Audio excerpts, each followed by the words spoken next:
I still remember the moment the entire stadium seemed to freeze.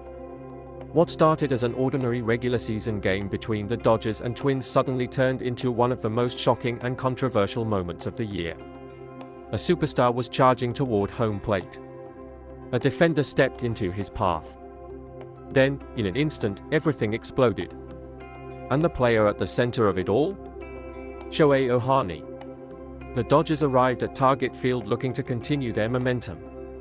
Even though bad weather delayed the first pitch by nearly 30 minutes, they showed absolutely no signs of losing focus.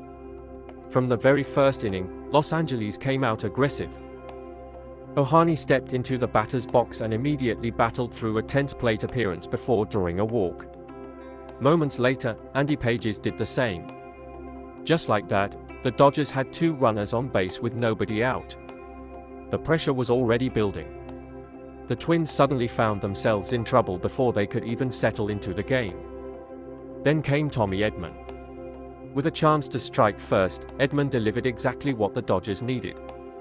He punched a sharp single through a gap in the defense, sending the ball rolling into the outfield.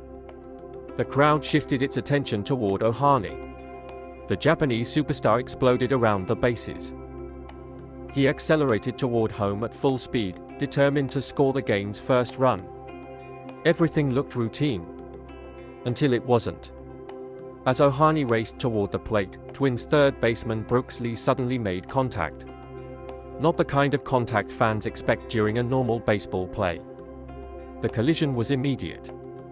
Violent. Unexpected. Ohtani lost his balance and crashed to the ground. The entire stadium reacted instantly. Players stopped. Fans gasped. Commentators struggled to process what they had just witnessed. Slow-motion replays only intensified the controversy. Angle after angle appeared to show Lee initiating unnecessary contact rather than making a legitimate defensive play. Within minutes, debate erupted everywhere. Was it accidental? Was it intentional? Or had one of baseball's biggest stars just been targeted? The reactions were fierce. Many analysts believed the play crossed a line. Some argued it wasn't simply aggressive baseball. It was dangerous. Because when a player is sprinting at full speed, even a small collision can lead to serious injury. And the player involved wasn't just anyone. It was Shohei Ohtani, one of the most valuable athletes in professional sports. The face of baseball. The kind of player every fan pays to see. When Ohtani got back to his feet, it was obvious he wasn't happy. The usually calm superstar looked furious. Cameras caught him shouting. His eyes locked onto Brooks Lee. For a brief moment, it appeared the situation could spiral completely out of control. Dodgers players immediately left the dugout. They rushed toward the scene. The Twins responded as well. Suddenly, players from both teams were gathering near the collision point. The atmosphere became electric. One wrong move. One emotional reaction. And the game could have turned into a full-scale confrontation. Fortunately, cooler heads prevailed. The umpiring crew reacted quickly. Players were separated before things escalated further. Then came the review. Every angle was examined. Every detail was analyzed. The entire stadium waited. Finally, after several tense minutes, the umpires delivered their verdict. Brooks Lee was ejected. The officials determined that the contact was not a legitimate defensive play. The decision immediately became one of the biggest talking points of the night. Some Twins fans disagreed. Many baseball experts did not. Most analysts supported the ruling, arguing that player safety had to come first. The umpires also confirmed that Ohtani's base-running play was legal and awarded the run to Los Angeles. The Dodgers had their lead.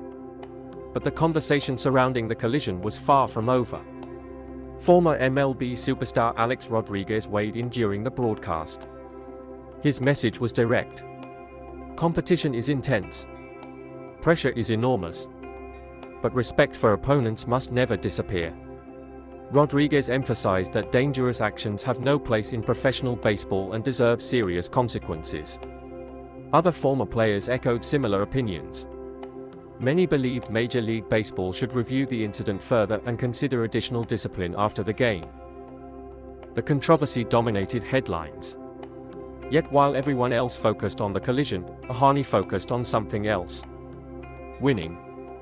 That might have been the most impressive part of the entire night. Many players would have allowed frustration to affect their performance. Many players would have spent the rest of the game thinking about what happened. Ohtani didn't. After his initial emotional reaction, he returned to work. Pitch after pitch. At-bat after at-bat. He stayed locked in. Focused. Determined. And that mindset would become a huge factor as the game continued. The Twins responded quickly. In the bottom of the second inning, Victor Caratini launched a solo home run over the fence. Just like that, the score was tied. The momentum shifted. Target Field came alive. For a moment, it looked like Minnesota might seize control. But the Dodgers had other plans. In the third inning, Los Angeles capitalized on a costly Twins mistake. With 2 outs and a runner on second, Tommy Edman put the ball in play. It wasn't a spectacular hit. But baseball often rewards teams that force opponents to execute. The Twins couldn't. A fielding error opened the door. The Dodgers immediately punished it. The runner scored. Los Angeles reclaimed the lead. Yet the battle wasn't finished. The Twins answered again.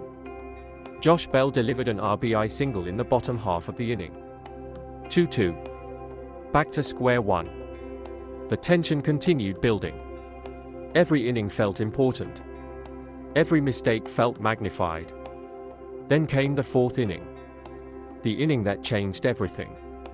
The Dodgers created another opportunity with runners on first and third. 1 out. Shohei Ohtani stepped into the batter's box. The crowd knew this moment mattered. The Twins knew it too. Reliever Austin Vogt prepared to throw. Ohtani waited. The first pitch arrived. Crack. The ball soared toward left field. Deep enough. Far enough. Mission accomplished. The sacrifice fly allowed the runner to score easily. 3-2 Dodgers. Simple. Efficient. Clutch. Ohtani had delivered again. And once the Dodgers gained momentum, they never looked back. Andy Pages kept the rally alive. Freddie Freeman followed. Mookie Betts joined the attack. The Dodgers lineup suddenly became relentless. Hit after hit. Run after run. The Twins pitching staff struggled to slow the avalanche. By the time the inning ended, Los Angeles had added multiple runs and completely shifted control of the game. The offense wasn't finished. Not even close. In the sixth inning, Freddie Freeman continued his outstanding performance. With a runner on base, he came through with another RBI hit. The lead grew larger. The pressure increased. Minnesota desperately needed answers. They couldn't find them. By the seventh inning, the Dodgers were executing in every phase of the game. A perfectly timed bunt by Chucky Robinson added another run. Even routine plays were producing results. Everything seemed to be working. Meanwhile, on the mound, Justin Robleski was quietly putting together one of his most effective performances of the season. His night didn't start perfectly. The Twins managed to challenge him early. But great pitchers adapt. And that's exactly what Robleski did. He settled down. Found his rhythm. Started locating pitches more effectively. Weak contact replaced hard contact. Ground balls replaced dangerous swings. Inning after inning, he gave the Dodgers exactly what they needed. Stability. Confidence. Control. By the time his night ended, he had completed 7 strong innings. Only 5 hits allowed. 2 earned runs. 3 strikeouts. Most importantly, he kept his team firmly in command. Then came the 9th inning. And that's when the Dodgers turned a comfortable lead into a complete demolition. Alex Call opened the inning with a solo home run. The lead expanded again. The Twins looked exhausted. The Dodgers smelled blood. Even after Ohtani left the game for rest, the offensive machine kept rolling. Miguel Rojas entered and immediately contributed with an RBI single. Andy Pages added more damage. Max Muncy joined the party. The hits kept coming. The runs kept scoring. What had once been a competitive game was now a blowout. 5 runs crossed the plate in the inning. 5. The Dodgers had completely overwhelmed Minnesota. By the time the bottom of the 9th arrived, the outcome was no longer in doubt. The only question was how quickly the game would end. The Twins managed one final highlight, but it was far too little and far too late. The Dodgers remained composed, focused, professional. A few more outs later, the game was officially over. Final score: Dodgers 12, Twins 3. A dominant victory. But this wasn't just a story about 12 runs. It wasn't just a story about another Dodgers win.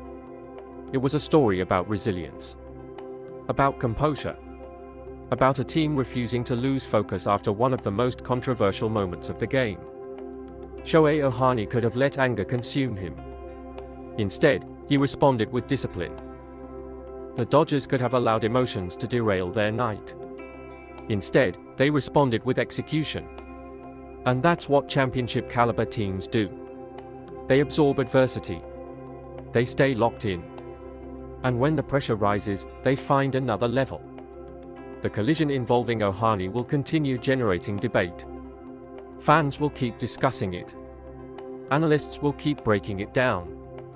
But when the final score is remembered, one thing will stand above everything else. The Dodgers answered controversy with dominance. And if performances like this continue, the rest of Major League Baseball may have a serious problem on its hands. What do you think about the collision involving Shohei Ohtani? Was the ejection the right call, or should there have been additional punishment? Let me know in the comments below. And if you enjoyed this video, don't forget to like, subscribe, and turn on notifications so you never miss the next big MLB story.